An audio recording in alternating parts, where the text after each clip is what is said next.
kita. Kemudian di akhir paparan nanti, akhir paparan narasumber yang luar biasa ini, Bapak Ibu PT Pers ya akan bertanya di dalam ruang Slido yang dapat diakses dengan kode dengan kode 1455187 ya, dengan format biasa yaitu luring atau daring di mana Bapak Ibu berada, kemudian underscore nama, underscore instansi, dan kemudian pertanyaan. Oke, para PT Pers semua, saya panggilkan narasumber yang luar biasa. Beliau adalah Bapak Dr. Mansur Fauzi. Beliau adalah PTP Ahli Utama di Direktorat Pendidikan Profesi Guru, Direktorat Jenderal Guru dan Tenaga Kependidikan Kemendikbudristek. Baik, Pak Mansur, saya undang ke atas panggung untuk bersama saya. Boleh diberikan aplaus Bapak Ibu semua.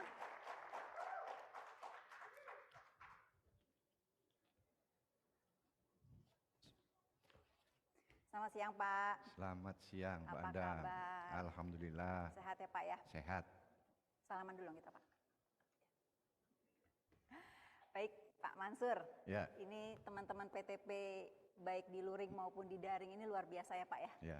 Mengikuti acara simposium ini dari awal sampai akhir. Sepertinya bangku nggak ada yang kosong ya Pak? Oh ya. Ya. Gelap jadi, karena gelap ya Pak. Karena gelap jadi kita nggak kelihatan. Nggak kok, itu semua terlihat Pak. Walaupun invisible tapi terlihat semua Pak. Dan paparan Pak Mansur ini luar biasa Pak, tentang kebijakan Dirjen GTK dalam mendukung transformasi digital dalam pembelajaran gitu ya Pak ya. Waktu kita mungkin agak sedikit sempit ya. Alhamdulillah. Ya. Dan kita akan melihat dulu hasil Mentimeter yang sudah kita jaring dari teman-teman ini sebagai media interaktif. Sebetulnya apa sih yang telah Bapak Ibu PT Pers lakukan dalam mendukung transformasi digital? Mari kita lihat bersama Pak. Nah, ini hasilnya lumayan ya Pak ya. Jadi yang paling banyak itu, yang paling besar itu kolaborasi. Kemudian kita lihat ada inovasi Pak. Ya, kemudian ada konten pembelajaran, artinya mereka sudah melakukan pengembangan konten pembelajaran. Ada pembelajaran asinkronus dan hampir semua positif ya Pak ya. Jadi artinya itulah sudah dilakukan oleh para PT Pers kita dalam mendukung transformasi digital. Oke Pak Mansur, waktu saya berikan ke Bapak, nanti kita atur waktunya ya Pak ya. Bapak langsung paparan, nanti kita ada tanya jawab yang sudah disediakan di Slido. Waktu saya persilakan Pak, saya turun dulu Pak. Baik, Mbak Andang, terima kasih atas kesempatan yang telah diberikan. Bapak Ibu sekalian yang saya hormati, Assalamualaikum warahmatullahi wabarakatuh. Selamat siang, salam sejahtera untuk kita semua. Semoga yang berada di ruangan pada siang hari ini semua dalam keadaan sehat dan berbahagia. Bapak Ibu, izinkan saya pada kesempatan hari ini, sebetulnya paparan ini yang menyampaikan Ibu Dirjen. Berhubung Bu Dirjen sedang sakit, maka saya baru tadi malam ditelepon, diminta mewakili. Jadi kalau nanti seandainya ada kekurangan sana sini, karena baru tadi pagi saya bikin PowerPoint, bikin materi, menyiapkan materi, untung saya dibantu oleh PTP Muda, Mbak Yana sama Mbak Iwut, Mbak Dwi. PTP Muda yang handal, yang menyiapkan, mengeset PowerPoint. Itu ceritanya. Jadi mestinya dirjen, tapi ya apa boleh buatlah, karena saya sebagai peserta diminta ya. Baik. Bapak Ibu sekalian yang saya hormati,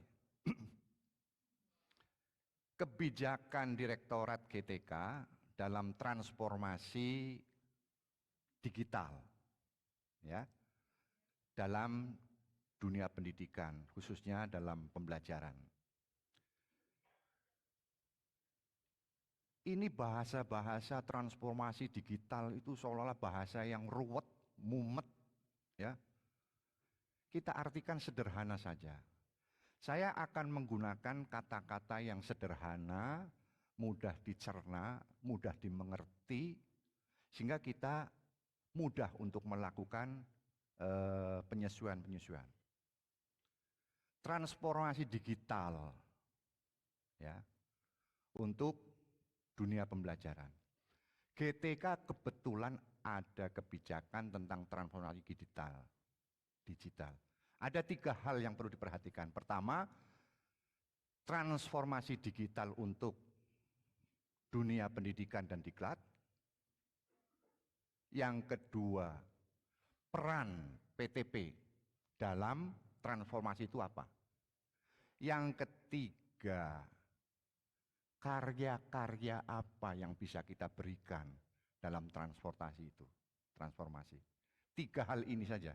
Dalam waktu kurang lebih 20 menit, saya akan sedikit menarasikan dengan sederhana agar mudah dimengerti, mudah dicerna, sehingga tidak terkesan bahwa transformasi digital itu sesuatu pekerjaan yang butuh keseriusan, butuh ketekunan, butuh belajar yang luar biasa.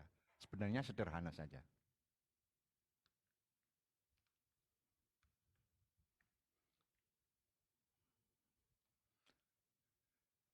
Nah, transformasi digital itu dimulai melalui 3 tahap, ya.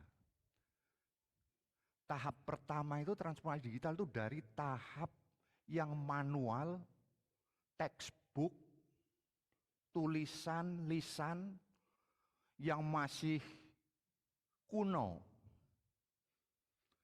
Dan semua itu merepotkan, repot. Transformasi digital itu mengajak kita untuk bisa bekerja lebih mudah, lebih gampang, lebih efisien. Jangan sampai kita terjebak dengan transformasi digital ini, malah bikin ruwet, bikin susah, malah kita akhirnya tidak melakukan apa-apa. Contoh sederhana, dulu tidak ada WA, tidak ada email, kita tidak bisa menggunakan WA, tidak bisa menggunakan email, tidak bisa menggunakan Zoom. Ini sederhana saja. Tidak pernah punya ATM, tidak pernah memiliki aplikasi bank. Sekarang apa yang terjadi? Ada transformasi, ada migrasi, ada perpindahan dari kebiasaan-kebiasaan yang sifatnya konvensional, kebiasaan-kebiasaan yang sifatnya manual, ditulis textbook, dikirim, dianterin. Dengan transformasi digital, kita semua mendapatkan faedah yang luar biasa. Cukup dengan HP, kita semua bisa kirim uang kemana saja, kapan saja, kirim kepada siapa saja. Ya.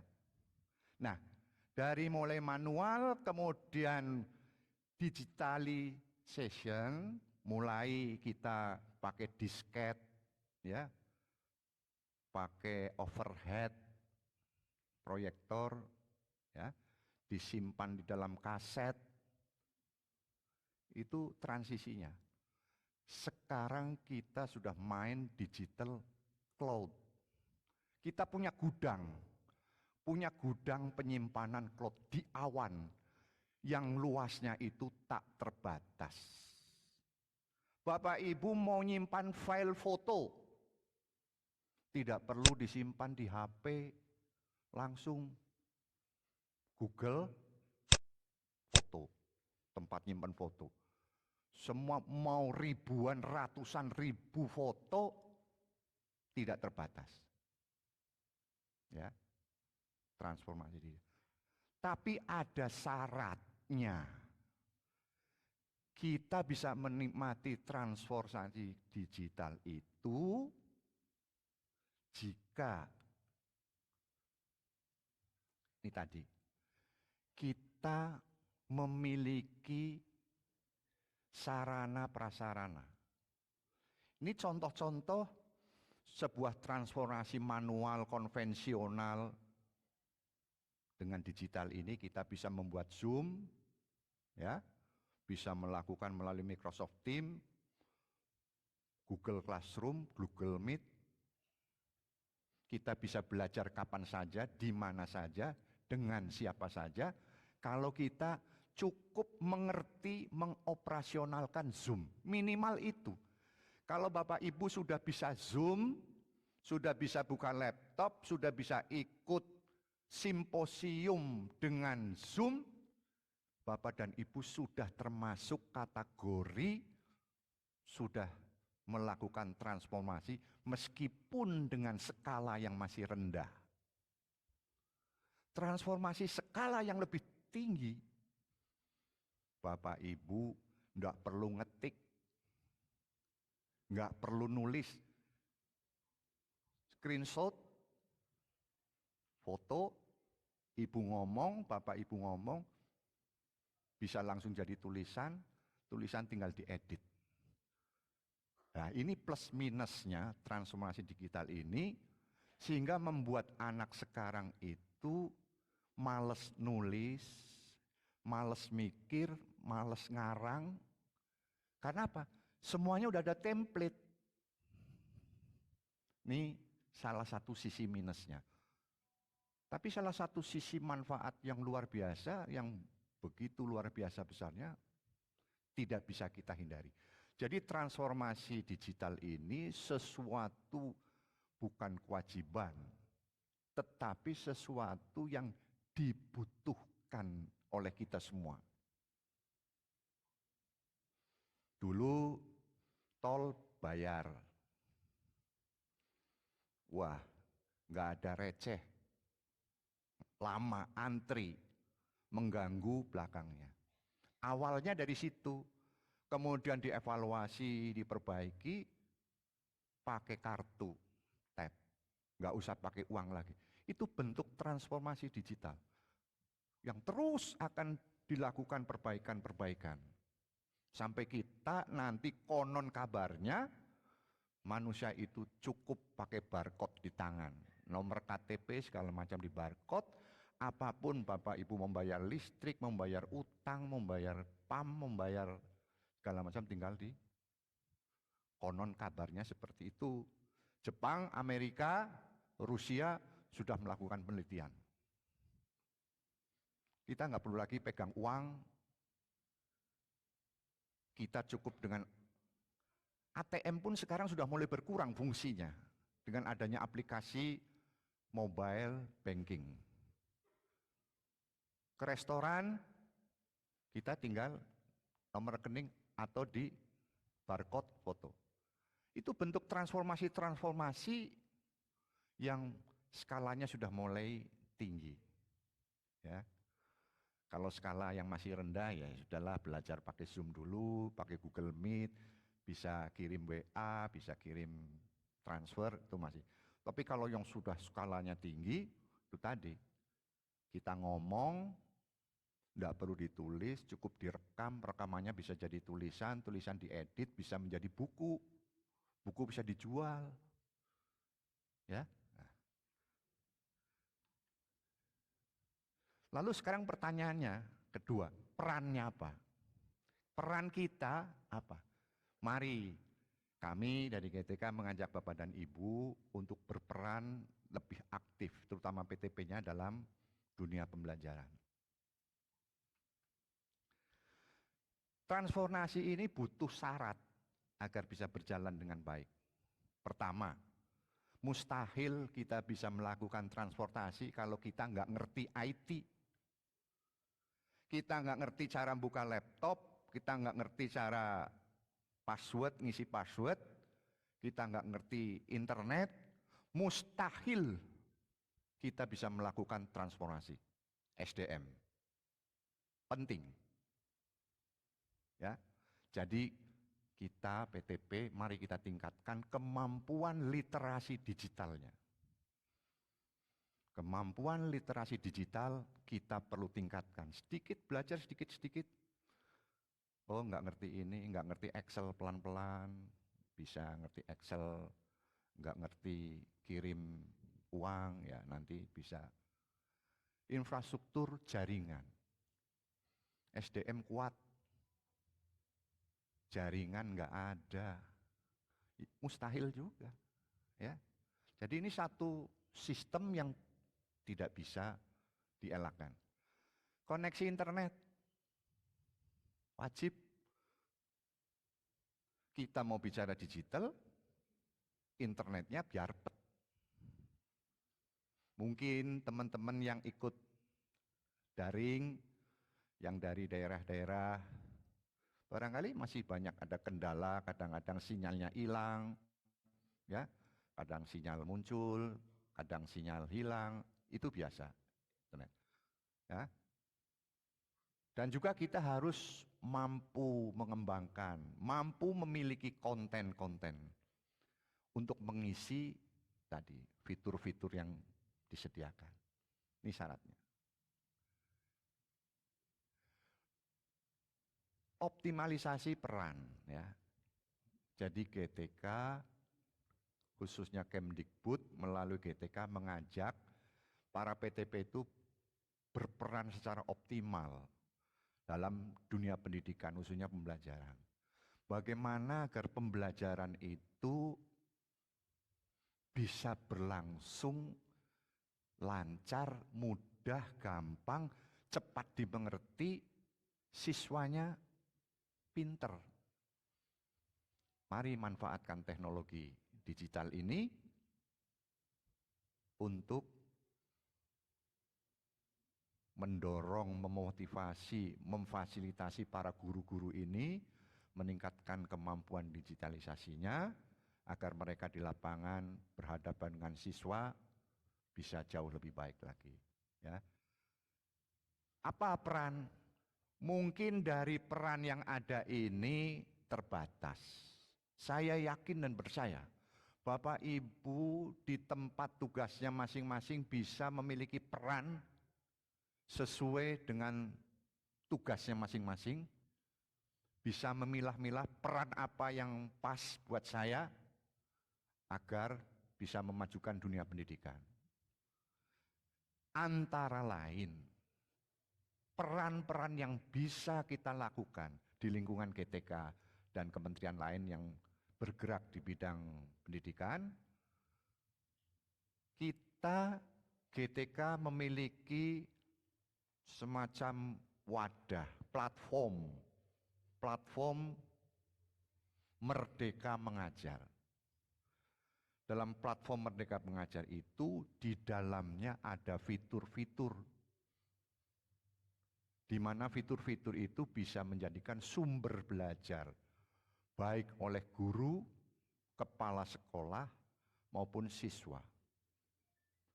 Nah, platform Merdeka Mengajar ini diminta agar bisa disosialisasikan kepada seluruh masyarakat agar masyarakat bisa memanfaatkan kehadiran PMM ini dengan bebas, dengan lebih baik lagi. Sosialisasi, penyebar luasan informasi. Karena apa? Saya banyak ke daerah, banyak, tidak usah jauh-jauh aja, PTP aja banyak yang belum paham. Apa itu PTP?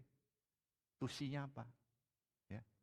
Sudah jadi PTP, sudah dilantik menjadi Jafung, masih ada yang belum tahu tugasnya. Ya, wajar. Karena apa? Karena minimnya sosialisasi.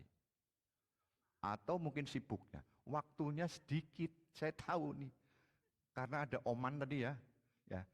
Jadi peran berikutnya BIMTEK. melakukan bimbingan guru-guru,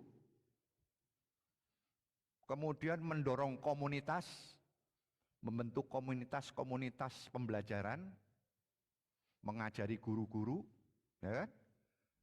Kemudian memfasilitasi belajar guru-guru,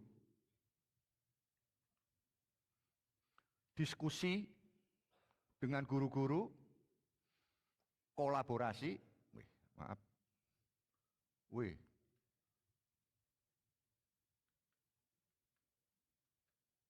kolaborasi, kurasi, melakukan evaluasi konten-konten yang sudah dibikin oleh guru-guru agar kualitasnya baik. PTP-PTP bisa melakukan kurasi, evaluasi, review, agar konten-konten itu memenuhi syarat sesuai standar yang telah ditentukan. Ya, kurasi. Nah, karya sekarang. Kita mengajak bersama-sama, ayo kita berbuat sesuatu yang lebih agar fungsi peran PTP bisa lebih baik. Supaya apa? PTP bisa menjadi javung andalan. Karyanya Bapak Ibu antara lain bisa membuat model pembelajaran. Ada Sole, Flip Classroom, Blended dengan kemasan-kemasan tertentu.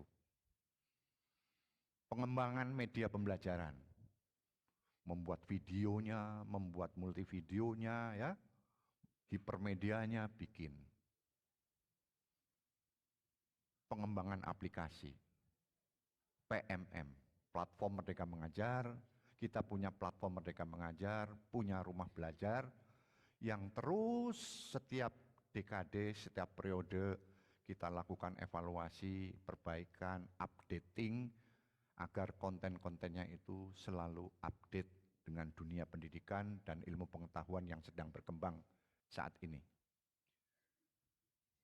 Itu barangkali 3 hal. 1, transformasi, mengubah kebiasaan dari tradisional, manual, ya, kebiasaan-kebiasaan ortodok, kuno, maju menjadi kebiasaan yang selalu menggunakan teknologi digital. Transformasi, bahasa sederhananya pindah dari manual ke digital.